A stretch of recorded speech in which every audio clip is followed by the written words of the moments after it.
Ayun o, itong tower na to yun. Natikman ko na guys, hindi ko siya type. Ayun guys, hindi ako gi-picture. Finally, nahanap ko na ang steak lamp. Guys, I'm back again with another video. And guys, sa video na to, pupuntahan natin ang isang famous spot o famous city dito sa Japan, which is ang Kobe. And guys, alam nyo, yung Kobe is yun ng isang sikat na place dito where you can eat the premium Japanese Wagyu.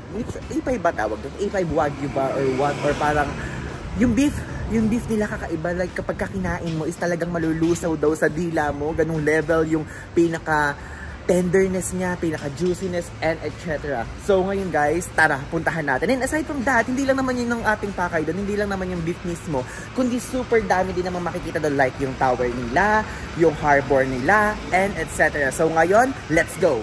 So guys, bago ako magsimula dito sa ating vlog, ay gusto ko lang sabihin sa inyo na ito nga palang Kobe ay mapupuntahan siya using JR Line, and meron pang mga ibang mode of transportation, pero ito yung mode of transportation ko kasi nag-avail nga ako, diba sabi ko sa mga previous vlog, ng 5 days na pass papunta sa kung saan dito sa Kansai region plus Hiroshima. So included yung Kobe doon. So guys, if ever na gusto nyo mag-purchase, i-click nyo lang yung link below, plus use my code PaulIvan5 off para meron kayong additional 5% off discount kapag meron kayong bibili sa Klook Mapa Flights, Hotels, and Activities. Guys, nakapag-breakfast na ako. Kabe-breakfast ko lang sa Family Mart. So panoorin nyo sa separate video kasi gumawa ako ng video about Family Mart and Lawson. Dudugtong ko dun yung Lawson. So yon, ngayon malapit na tayo doon mismo sa Shinsaibashi Station. So we're approaching the Shinsaibashi Station. So sasakay tayo sa Midotsuji Line papunta dun sa Tokaido Sanyo Line. And yung Tokaido Sanyo Line guys, yun yung train na magdudugtong sa atin from Osaka to Kobe. And guys, nandito na tayo ngayon sa Osaka Station and pupunta tayo dyan sa JR Line, Osaka Station. Let's go! And guys, nandito na tayo sa JR Line. So dito tayo sa JR Kobe Line sa 34. Let's go! Ayan. Sana makaabot tayo. 11:15 daw yung biyahe. Ay, napakainit. Wala ko nakikita na Kobe. Wait. Kobe. Ayun. Kobe. Kobe. 1 to 20 dito. 3-4 tayo. 3-4. Ayan, dito tayo. Bakit naman wala namang escalator tong Kobe Line? Ayan! Let's go! Ayan.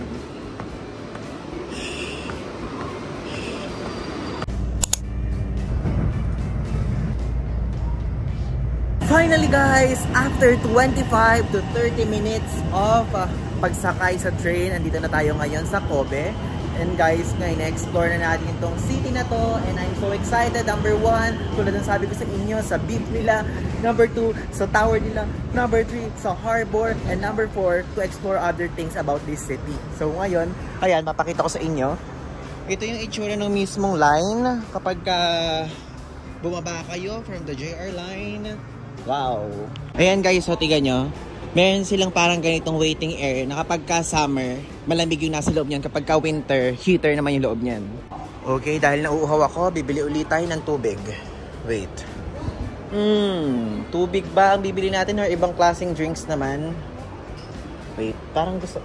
Sweets kaya ito? I mean, matamis kaya? Kasi ibang tea nila matatabang eh. Ano kaya lasa nito? Sige, try ko to. Ay, mahal naman, 170. Pero okay lang, sige, try ko. Ayan, since sumatanggap sila ng Aikoka yung ating bibili. Oh, diba? Ganun lang kadali. Ayan. Ano kaya lasa mo? Sana masarap ka. Natikman ko na guys, hindi ko siya type. Ayan, honest review hindi ko type. Ano siya? Meron siyang parang other taste aside from parang lasang Mountain Dew siya, na parang may iba pang lasa. Ganon. And parang feeling ko, madami naman siyang nutrients kasi may mga ganito. Siguro may vitamin C, vitamin B6, ayun o, meron ganon. Pero di ko pa rin type. 170 pa naman to. Pero okay lang, inumin ko pa din. Ayan, so bumaba na tayo. Ayan, itsura guys, ang Kobe Station. Oh, may McDo. etc. guys. Ayan o, kung nakikita nyo. Ay, may Uniqlo agad dito. Feeling ko mall to. Mall siguro tong part na to. Ayan. So, itatap natin dito yung JR Pass natin. Oo nga, parang mall nga itong side na to. But dito tayo pupunta guys. Ayan, as you can see, ayan, makikita nyo, doon, yung Kobe Harborland. Let's go there. Wow. Ganda. Ang ganda yo. Ayan, Kobe Harborland. Tignan nyo. Ganda nung flowing water. And kasi guys, nakalagay sa mapa na dire-diretsuhin to, doon papunta yung B Kobe na sign. So, sakto. Isa din naman sa itinerary ko itong Kobe Harborland. So, let's go. Straight dito. So, saan tayo sa dalawa pasok? Sa Kobe Harborland Harbor Street o dito tayo sa Harbor Plaza? Dito tayo sa Harbor Plaza. Alam nyo, share ko lang sa inyo since gagawa naman ako ng separate video about sa budget and expenses ko dito. So far guys, it's already my 7th day dito sa Japan and grabe, naubos na agad yung pocket money ko winidraw. Since I'm transparent naman sa inyo guys, ang winidraw ko kasi parang 20 to 21,000 pesos yung equivalent niya. So guys, naubos ko na yun, mauubos ko na. Like parang feeling ko hanggang ngayong araw na lang siya. Hindi ko na-expect. Kasi dito parang ano niya, parang kapag gumagastos ka dito kasi parang 1,000, ganun-ganun yung halaga. So parang naisip ko ang mura-mura lang niya. Yung pala mahal din. Kasi sipin mo, mauubos na yung pocket money ko. Ganun talaga, gusto natin magpunta ng Japan. Ayun guys, punta na tayo sa B Kobe sign. Balik muna tayo dito. Kasi parang may bridge dun. Oh. Panik tayo. Lord, napakainit. Umupo na naman ako. Super init talaga. Whew. Hindi na ako babalik dito sa Japan ng summer season. Ang init. Ayan guys, nagpicture ako sa side na to. So ito yung picture, tignan nyo. O diba, tignan nyo sa Instagram ko. Andyan lahat ng full details ng about sa Kobe for me. Lahat ng thoughts ko. And ganyan, pumunta na tayo sa B Kobe sign. Alam nyo, nung una, akala ko it's Kobe. Parang Kobe Bryant, ganun. Parang akala ko ganun. Nun pala, ang tama palang bigkas doon is Kobe, ganun. Sorry, it's just masyado kasi ganun dito eh. Ganun kasi ako kapag kunyari, pagka nasisilaw ako, nahahatching ako. Ewan ko kung kayo din, ganun. Ako ganun. Kung ganun din kayo, comment nga kayo. Hindi ko i-edit out yung part na yun. Meron ditong, is it cruise or passenger boat? Ayun o, color red. Ayun guys, oh. Tignan nyo yung madadaanan. Ang ganda ng building na to, all white. Tapos, meron ditong, hello? Tapos, ay, nag-echo dito sa side na to. Tapos, ayan, oh. Meron ditong cruising and city loop. Camo Maria Terminal. Ah, para dito. So, cruise yun. Okay. And guys, so tingnan nyo, mayroong Port of Kobe na ganyan. Hindi ko alam kung ano yan eh. Tangke. Joke. Ang init, Diyos ko Lord. Buti na naka-sunscreen spray ako. Diyos ko, finally guys. Ay, nakatalikod lang kasi ako sa araw. Napakalayo na nilakad ko para dito sa napakaliit na B Kobe na yan. Maliit lang tayo B Kobe na yan. Diyos ko, nasay na. And dito guys, tingnan nyo, habang naglalakad ako, nakita kita. Pupunta na muna ako dito bago ako umalis. Hindi ko na kaya. Kailangan ko na ng sweet sa katawan. Malamig. Kahit mga matcha, ganun man lang. Ano siya guys, para siyang port, para siyang ano sa atin. Tawag doon. Aside from port, para siyang Manila Bay. Ayun, parang Manila Bay sa ating itsura. And ayun na nakita niya, may hotel. Na parang ano naman siya, style naman niya Conrad. Ganun. And guys, hindi na ako gi-picture. Kasi gusto ko lang naman ipakita sa inyo itsura ng B Kobe. Kaya lang ako nagpunta dito para sa inyo guys. So ayan. Para lang siya yung mga sign din sa atin, ganun. Ngayon, punta na tayo dito sa Starbucks. Ayan, pasok na tayo sa Starbucks. Palamig muna tayo dito at super init. Okay guys, nandito na tayo ngayon sa Starbucks. As usual, matcha tea latte order natin. One matcha tea latte? Yeah. Venti ice. Yeah. Do you accept iCoke? iCoke. Ayan guys, ang binayaran kong total 590. O diba? 590 yan. Ayan guys, lalagyan ko siya ng sugar syrup. Dito kasi merong sugar syrup na ganyan. So kukuha tayo nun. Plus is here. Ayan. Ayan silang mga ganito, smart sugar, brown sugar, sugar lang, tapos syrup. Hindi ko alam kung ano kaibahan ng dalawa kasi magkaiba siya eh. Kuha tayo parehas. Ayan, pumanik tayo sa second floor. Dito muna tayo tumambay kahit mga 30 minutes. Haba pa naman ang oras.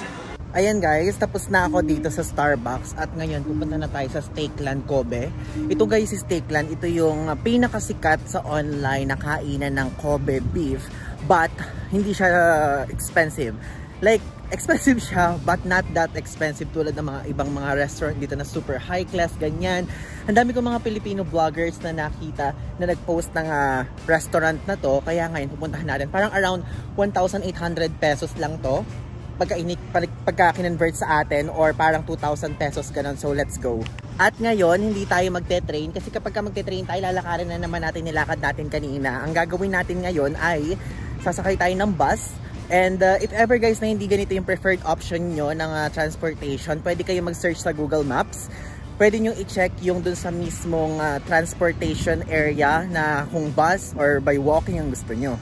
Guys, alam nyo, hinahanap ko kung saan matatagpuan yung tower ng Kobe. Yung mismong color red. Alam nyo, grabe. Kanina pa ako hanap, iniisip ko, paano ko kaya pupuntahan? Ba't hindi ko ma-search, hindi ko makita kung asaan kahit mismong sisilipin mo sa mga ganyan. Kasi makikita yung tower na yun, since tower nga siya. Noon pala guys, ito pala siya. Ito mismo nasa likod ko. Nakita ko lang merong mga red na ganyan. Merong parang 4 tower ako nababasa. Pero ba't ka ako hindi ko nakikita? Ito pala, ginagawa siya guys. Sayang naman. Kung kailan ako nagpunta sa kaginagawa. So at least napuntahan din natin mismong area. Ito itsura niya. Ayan o, itong tower na to yun. And ayan siya. Sayang. Wala tayong choice. Wrong timing ang punta natin. Ayan o. Ayan yung itsura niya, yung red na yan. Ayan guys, nandito na ako ngayon sa bus stop. So ang bus stop papunta doon sa Steakland, dito sa Port Loop na to. So, asan tayo dito? Saan tayo dito? Ito tayo sa Camo Meria.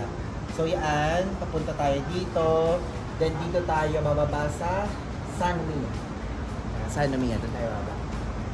Okay, maghintay tayo ngayon ng bus. For sure naman, tumatanggap sila ng ICOCA o ICOCA card dito. Based sa maps, guys, is ang biyahe pagka mag-aantay dito is 2:05. So, it's already 1:58. So, medyo matagal pa ang hintayin ko bago dumating dito yung bus. And sometimes kasi guys, like, bihira lang nangyayari na nadi-delay. So, ganun. Ayun, ako makita na City Loop yun. Eh, hindi tayo dun eh. Park Loop tayo eh. Park Loop. Park Loop ba tawag? Port Loop pala tayo. Park Loop.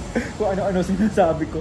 Kasi napakadami. Napakadami ko mga kinakabisang bus. Napakadami ko mga kinakabisang train. Napakadami ko mga kinakabisang mga subway line. Mga ganyan. So, nagkakandalito-lito na ako. So, doon tayo sa Port Loop. Hindi tayo sa City Loop. According to Kuya Guard na napakabait. Ang babait guys ng mga ano dito, ng mga Japanese security guards kasi tinutulungan talaga nila ako sa mga kailangan ko malaman, ganun. Talagang tinuturo nilang mabuti, ganun. Guys, nilabas pa ako ni security guard na nagturo sa akin sa Port Loop. Pwede din daw pala sa City Loop according to him. Dadaan din daw kasi sa Google Maps itong Port Loop, yung Port Loop yung tinutukoy. So pwede din daw dito. Kasi nakita niya init na init na ako. Ang babait talaga ng mga Japanese. And guys, may flat fare ito ng either, ba't ako nag-rate yan? 260 yan. Sabi naman sa akin ni Kuya Guard, 50 yan. Ano? Basta guys, okay. Okay ito. Pwede kayo sumakay sa City Loop o Port Loop. Ayan guys, bumaba na tayo ng bus at dito tayo bumaba sa San Mia Station. And from here, lalakarin natin papunta dun sa Steakland. And sana konti lang yung tao kasi medyo delikado naman yung oras. I mean, ano may tamang term yung parang hindi siya lunch break and hindi siya brunch. Like parang it's already 2:30 PM. So parang feeling ko siguro nag-subside or hindi na ganun kadami yung tao doon na nakapila or what. So let's check and let's see. According sa Google Maps, napakalapit lang yan dito sa train station which is sa Kobe San Mia Station. So hanapin natin ngayon. Saan ba dito yung Kobe? Ayan, straight lang natin to. Maganda dito sa Kobe guys ha. Maaliwalas ganun. malalaki. I mean, mga wide yung mga road, ganon. And parang ang tahimik, ang peaceful. Pero iba pa rin yung peacefulness na na-experience ko sa Nara. So, dito ako tinuturo ng Google Maps. Ha? Dito? Ba't parang ala naman? Saan dito? Saan dito? Ayan, finally, nahanap ko na ang Steakland. Ayan, nababasa ko na yung Steakland doon. And doon. Ah, ito oh. Pati mga ganun na pila. Wagyu beef steak set, 180 grams. 3.2. O sige, okay na sa atin yan. Ito guys ang price. Okay, pasok tayo. Sana may upuan. Push. Okay. Yan. Wow guys, I'm so excited! I'm so excited! Ayan, tingnan nyo, iluluto sa harapan nyo. Ito ang aking ini-imagine. Finally, walang tao, hindi crowded. Wait lang guys, commercial lang. I discovered na 87.4% ng mga nanonood sa mga YouTube videos ko ay hindi pa nakasubscribe sa akin. Kaya naman ngayon, nire-request ko sa inyo na please mag-subscribe na po kayo sa aking YouTube channel and click nyo na yung notification bell sa tabi niya para lagi kayo updated kapag meron akong bagong travel vlog. And actually, almost everyday nga meron akong bagong upload dito sa YouTube. And kung gusto nyo makaalam ng travel updates about me, mga spontaneous trips, mga IG stories at iba pa, i-follow nyo na ako sa aking Instagram account dahil lagi ako dyan nagpo-post kapag kami travel ako. And meron din akong post lagi dito sa aking TikTok account. Dito, updated din lahat ng mga posts ko. Kaya yun lang guys, back to the video. Ayun guys, so mag-isa ako dito ngayon sa line ako. Ang problema ko, baka mamaya mahal yung singilin sa akin dito. Ayan, may kasama na ako. Hindi na ako solo dito ngayon. Garlic coffee. Ayan. Garlic coffee. Garlic. Yeah. Ayan, tinatanong kung gusto ko daw ng garlic, guys. Ayan, guys. Nerve na sa akin. Yung vegetable na kasama, salad, and ito. Diba? Tapos ito yung bill. 3,200 yen. Ayan, habang iniintay natin yung mismong beef, tikman natin itong soup. Masarap. Masarap, guys. Tapos yung tomato, healthy yung lasa. Medyo matabang pero masarap pa din, lasang tomato. Yung katas mismo ng tomato na lasang ko. Ito, tikman natin itong garlic daw.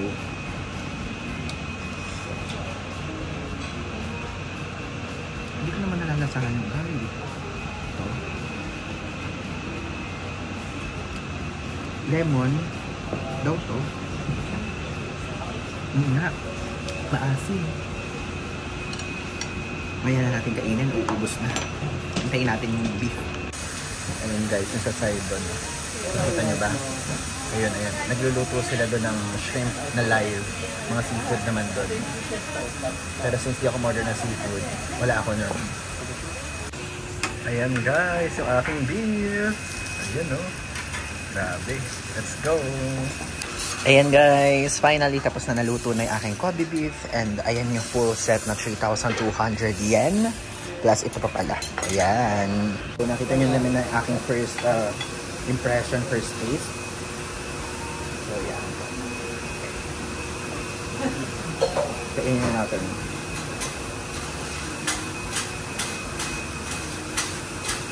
Kaya lang hindi sila Andre rice Hindi sila Andre rice. Ayan, i-dip natin.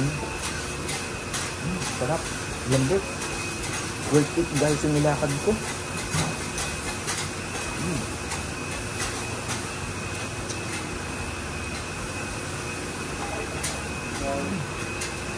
Tapos yung garlic ko ang lalaki.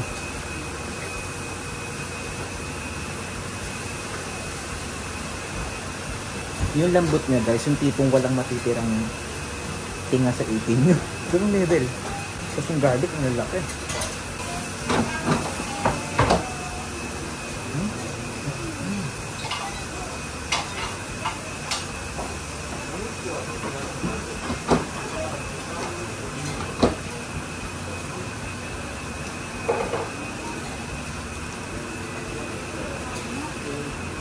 Mushroom.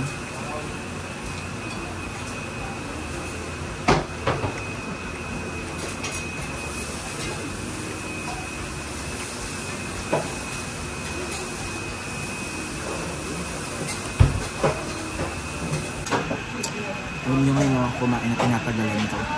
Minanamnam ko kasi aside from masarap siya, mahal ko siya guys. Mahal.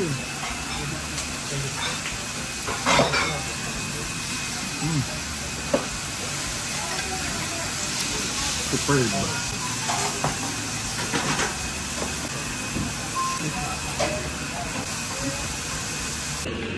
Guys, mauubos ko na. Uubos ko na, dalawa na lang. Ayun guys, 3,200 yen. So, 3,60.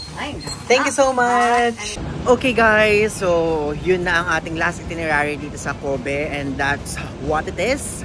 Ngayon is we're wrapping up our Kobe trip and pupunta na tayo sa JR line na kung saan yun yung magdadala sa atin going back to Osaka Station. And guys, ngayon ko lang na-realize na kapag ka pala pupunta kayo dito ng Kobe is talagang dapat dun muna kayo sa Kobe Station, which is dun naman kasi makikita yung mga B sign, ganyan. Dun makikita yung Kobe Port Tower, dun makikita lahat ng mga view. Then ito talaga ihuli nyo yung Sanomiya Station dahil andito yung Snake Land na kumbaga magpapagod muna kayo doon. Then ngayon dito kayo magpapagutom at dito kayo kakain ngayon. And tulad ng ginagawa ko ngayon is ito yung last stop, kaya ngayon pupunta na tayo sa train para magbalik sa atin doon sa Osaka. Ayan, Sanomiya West Gate. Okay, JR Line West Gate, let's go up. Whew.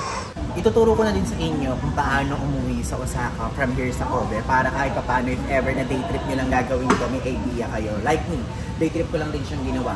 And guys, alam nyo ako, umalis nga ako sa Osaka 10 o'clock, so natapos ko naman siya agad. But kayo, if ever na umalis kayo ng 8 AM, gano'n, mas matatapos nyo at mas maaga nyo matatapos.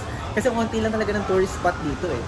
Like, meron pang iba parang mga ocean park sila dito sa atin, meron mga garden, pero hindi ko kasi siya priority.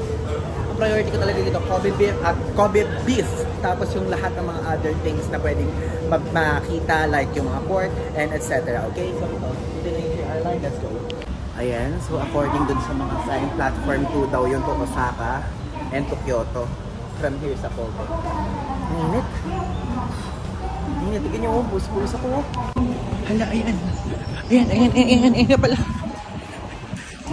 2 minutes na lang, alis na. Wait. Ayan.